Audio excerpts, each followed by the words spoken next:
Good morning students, welcome to class English. Students, today we will read poem A Legend of the Northland. And this poem is written by Phoebe Cary. So, legend होता है old stories. और Northland का जो meaning है यहाँ है से New Zealand से. नॉर्थलैंड मतलब न्यूजीलैंड.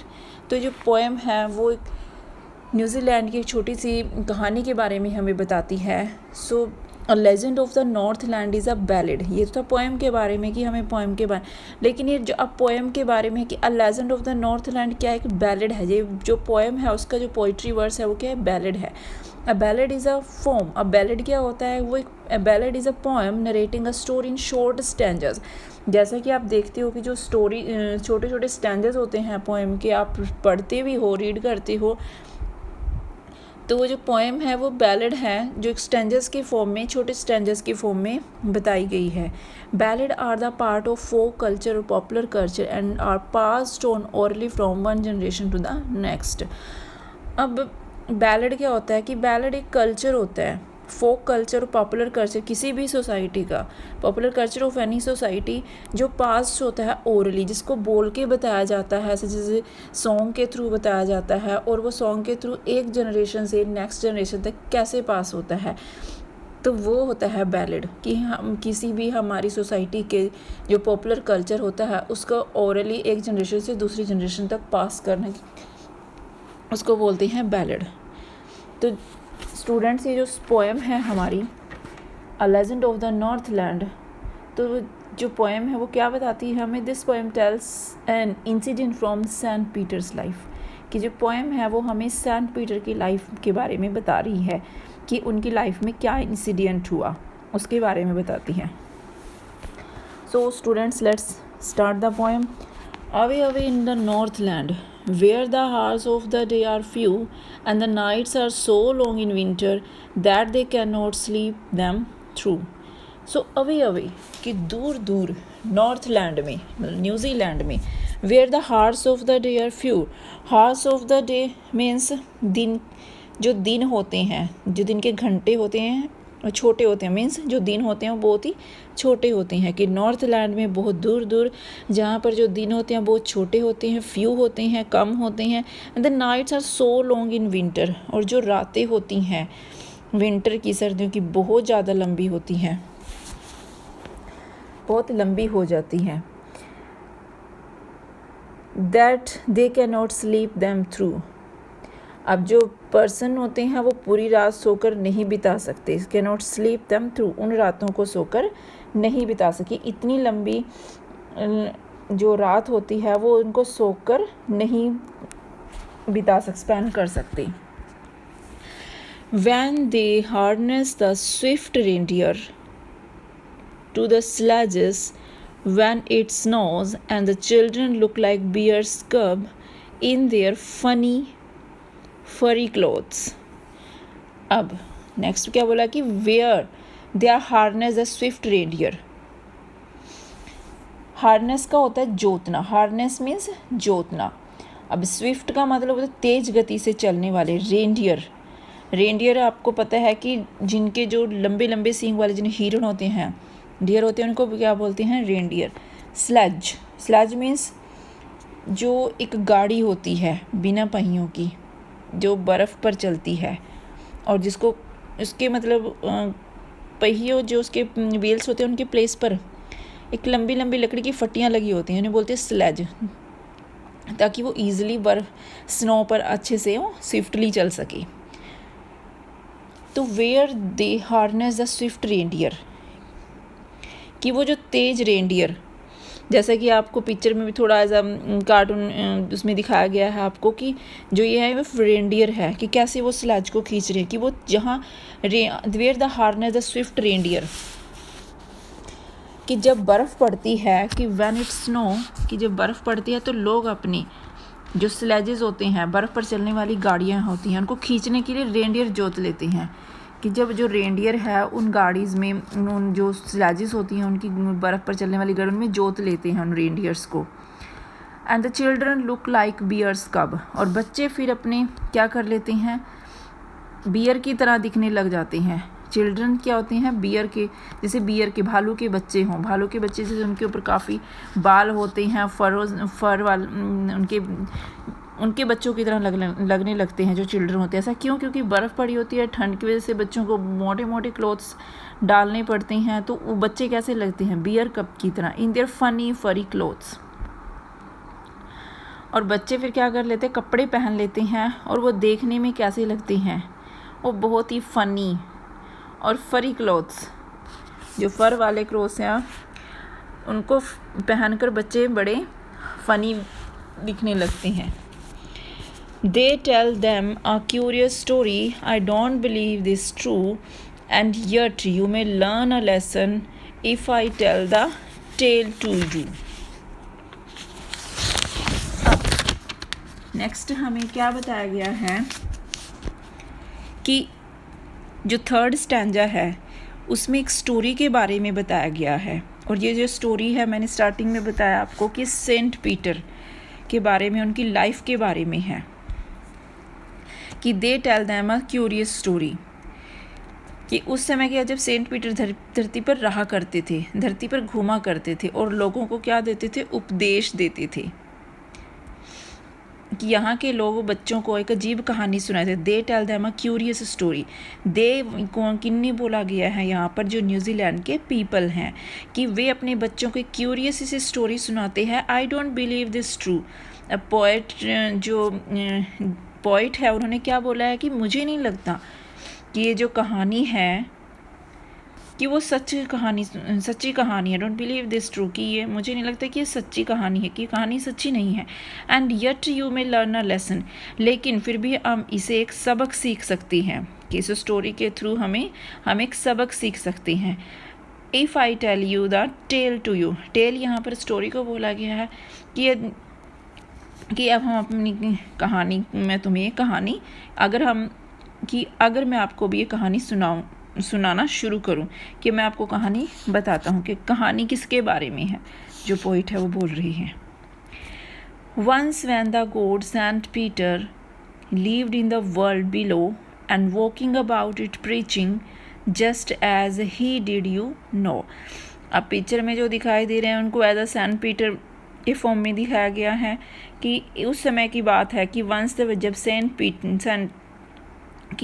सेंट पीटर धरती पर रहा करते थे। सेंट पीटर कौन है? एन अपोस्टल ऑफ क्रिस्ट, कि उपदेश देने वाले यीशु मसीह के, क्रिश्चियन, एक पूजा क्या बोल सकते हैं उनको, कि जो उपदेश देते हैं, कि lived in the world below, कि इस धरती पर रहा करते थे। And walked about it preaching, preaching का मतलब होता है to give a religious talk, कि घूमकर अपने धर्म के बारे में बताना, उनको उपदेश देना, धार्मिक बातें करना, कि वर्ल्ड में रहते थे और घूमा करते थे और लोगों को उपदेश देते थे। Just as he did you know, कि जैसी भी थी, मतलब जैसा थी उनकी आदत, आप जानते हो, कि मतलब जानते हो मतलब ये कि वो उपदेश देते थे घूम कर, कि यही उनकी आदत थी। He came to the door of a cottage in traveling round the earth, where a little woman was making cakes and baking them on the hearth। Cottage मतलब घर, कुटिया एक, और हर्थ का मतलब होता है चूल्हा। फेंट, दुर्बल मतलब कमज़ोर हो जाना, बेहोश होना। अब इसमें क्या बताया गया है कि एक बार he came to the door of a cottage, कि एक घर के दरवाजे पर आके वो वहाँ पे रुके। कि इन ट्रैवलिंग राउंड द अर्थ, कि जब वो घूम रहे थे धरती पर, मतलब इधर उधर घूम रहे थे, क्या करते हुए, उपदेश देते हुए घूम रहे थे, तो वो एक दरवाजे पर रुकते हैं, कि जहाँ पर एक लिटिल वुमैन, एक छोटे से कद की लेडी क्या बना रही है, केक बना रही थी। And baking them on the hearth, और वो क्या कर रही थी, उस केक को बेक कर रही थी चूल्हे पर। हर्थ का मतलब है फायर प्लेस। एंड बीइंग फेंट with fasting, For the day was almost done, he asked her from her store of cakes to give him a single one. अब वो क्या देखते हैं, क्या करते हैं कि जो सन थे उन्होंने, सेंट पीटर ने पूरे दिन फास्ट मतलब व्रत की वजह से कुछ भी नहीं खाया था पूरा दिन। वो ऑलमोस्ट वीक हो चुके थे, कमजोरी आ चुकी थी और पूरा दिन मतलब कुछ ना खाने के वो थकावट महसूस कर रहे थे, फेंट हो चुके थे। ही आस्क्ड हर, और रात भी होने वाली थी तो उन्होंने क्या कहा उस ओल्ड लेडी को फॉर स्टोर की, जहाँ पर उसने अपने केक को स्टोर किया हुआ था, कि उसमें से बस एक सिंगल केक देने को कहा कि मुझे एक सिंगल केक दे, टू गिव मी ना single cake one. So he made a very little cake. So she made a very little cake, but as it baking lay, she cooked at it and thought it seemed too large to give away. अब वो क्या कर रही है कि she made a very little cake, उसने एक छोटा सा केक बनाया, but as it baking lay, कि वो उसे बना ही रही थी, उसने केक की तरफ देखा कि जो बेक कर रही थी, कि उसने छोटा सा केक, औरत ने छोटा सा केक बनाया था, बेक किया था. She looked at it thought it seemed, अब उसने उस केक की तरफ देखा और उसने उसे केक देखा और उसने सोचा कि क्या सोचा उसने, कि उसे लगा कि it seemed too large to give away, कि इतना बड़ा नहीं दिया जा सकता, कि इतना ये केक तो इतना बड़ा है कि इसे नहीं दिया जा सकता. उसे लालच हो गई कि नहीं, ये तो मैं नहीं दूंगी, कि ये तो बड़ा है. Therefore she needed to another and still a smaller one, but it looked when she turned it over as large as the first had done.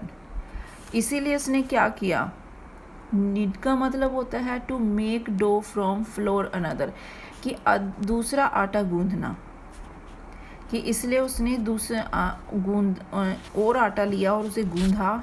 And still a smaller one, और एक छोटा सा केक पहले से भी छोटा बनाने लगी वो. बट इट लुक्ड, कि जब वो लेकिन बन गया उसे क्या लगा कि व्हेन शी टर्न्ड ओवर, कि जब उसने पलट कर देखा तो उसे ये लगा कि as large as a first had one, कि ये तो पहले से भी पहले वाले जितना है वही उतना ही बड़ा है. अब उसे और लालच आ गया कि ये तो पहले से भी बड़ा है, कि उतना ही बड़ा है, तो इसे भी मैं नहीं दूंगी. Then she took a tiny scrap of dough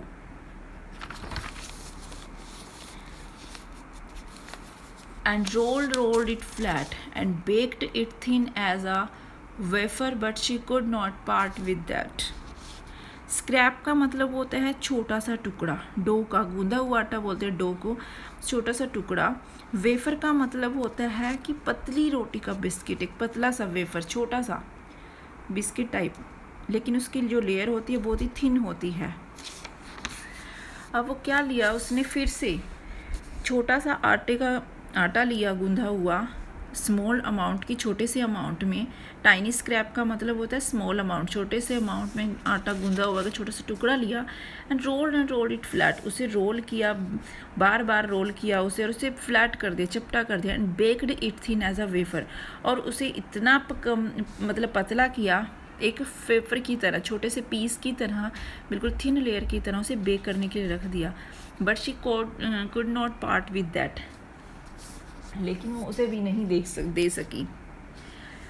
For she said, my cake that seemed too small when I eat of them myself are yet too large to give away, so she put them on the shelf.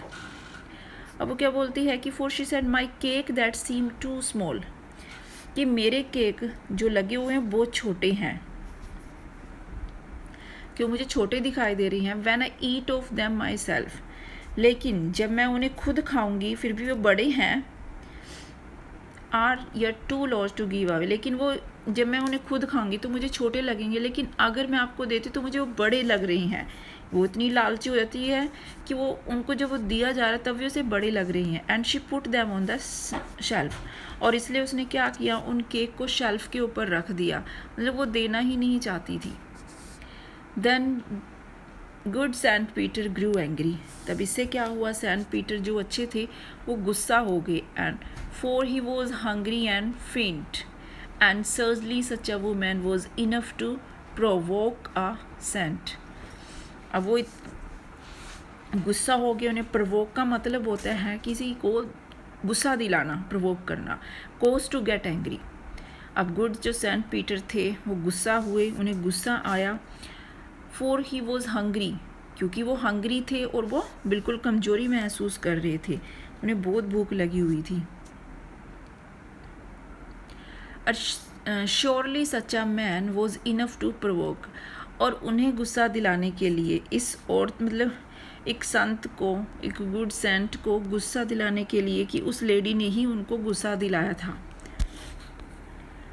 And he said you are far too selfish, और उन्होंने से क्या किया कि तुम इतनी ज़्यादा स्वार्थी हो। To dwell in a human form, dwell मतलब टू लिव, कि तुम एक ह्यूमन फॉर्म में, एक मानव के रूप में रहने के योग्य नहीं हो। To have both food and shelter and fire to keep you warm, कि तुम भोजन खाने के लिए और यहाँ पर रहने के लिए, और इस and a fire to keep you warm, कि जो ये आग है तुम्हें वार्म कर रही है, गर्म रखती है, तो इसके भी तुम कि फायर के शेल्टर के जहाँ तुम रहती हो, तुम्हें खाना, तुम इसके योग्य बिल्कुल भी नहीं हो। Now you shall build as a birds do and shall get you scantly food by boring and boring and boring all day in a hard dry wood। अब वो गुस्से में क्या बोलते हैं, इस स्टैंजाज में वो क्या बोलते हैं, गुस्से में उनको गुस्सा आ जाता है, तो वो क्या मतलब होती है कि तुम इस शरीर में रहने के बिल्कुल भी योग्य नहीं हो, कि आज के बाद तुम क्या करोगे। You shall build as a bird's do, कि जैसे एक बर्ड्स अपना घर बनाते हैं तुम उनकी तरह अपना घर बनाओगी। And shall get you scanty, scanty means very little food, कि तुम एक थोड़े से भोजन के लिए भी इधर उधर घूमोगी। And boring and boring means make a hole in something with a tool or by digging, कि बोरिंग एंड बोरिंग मतलब एक होल बनाना एक टूल के साथ, या बाय डिगिंग खोद कर एक छोटा सा छेद करते, कि तुम अपना पक्षियों की तरह घर बनाओगी, बर्ड्स की तरह थोड़े से, और अपना जो भोजन है उसके लिए घूमोगी, सर्च करोगी उसे, और छेद करते हुए छेद करे पूरा दिन, कि ऐसे ही old in hard dry wood, कि पूरा दिन एक छोटी सी लकड़ी की, जैसे कठफोड़वा होता है, जैसे वुड पैकर होता है, कि उसकी तरह एक छोटी सी पूरा दिन छेद करती रहोगी एक लकड़ी में।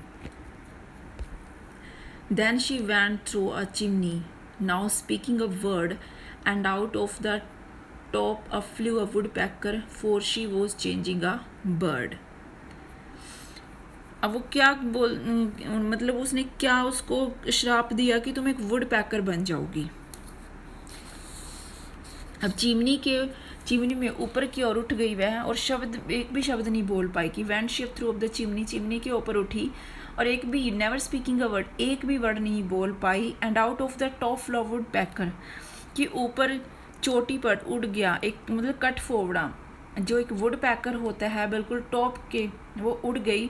For she was changed into a bird, और वो क्या हुई, एक बर्ड में चेंज हो गई, मीन्स वो एक लेडी से वुड पैकर बन गई, जैसे ही वो उस सेंट पीटर ने उसको श्राप दिया। She had a scarlet, scarlet means brilliant red colour, एक बहुत अच्छा red colour, cap on her head, and that was the left the same, but all the rest of her clothes were burned black as coal in the flame.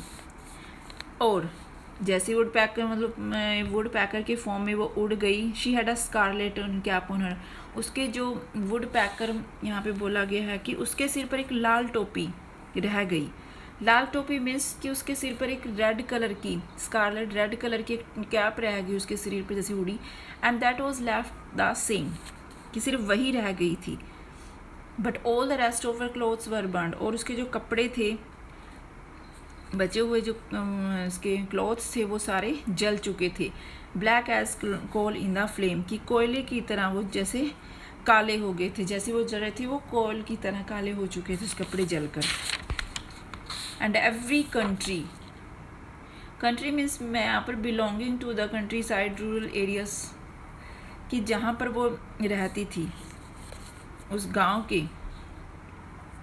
And every country school boy has seen her in the wood where she lives in the trees still this very day boring and boring for food।